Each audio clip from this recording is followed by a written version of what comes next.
ગુજરાત વિધાનસભાના અધ્યક્ષ શંકરભાઈ ચૌધરીના વરદ હસ્તે દિયોદર ખાતે નવનિર્મિત માર્કેટયાર્ડના વિવિધ પ્રકલ્પોનું લોકાર્પણ કરવામાં આવ્યું।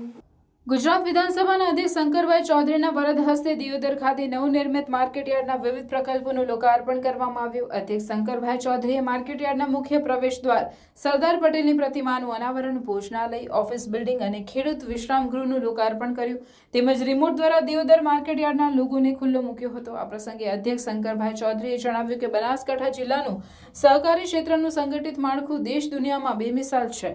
ગલબા કાકાએ વાવેલ બનાસ ડેરીનું બીજ આજે વૃક્ષ થયું છે। પરોપકારનું કામ કરવાથી પુણ્ય જમા થાય છે। આપણે સૌએ નિષ્કામ ભક્તિથી કર્મયોગથી સંસ્થાકીય માળખાને સમૃદ્ધ કર્યું છે। ઝીણું ઝીણું કામ કરીએ તો પરિણામ સારું મળે છે અને એના આશીર્વાદ અદ્ભુત હોય છે। બનાસકાંઠો જિલ્લો આજે સમૃદ્ધ બન્યો છે તો એની પાછળ સૌની મહેનત અને પુરુષાર્થ જવાબદાર છે।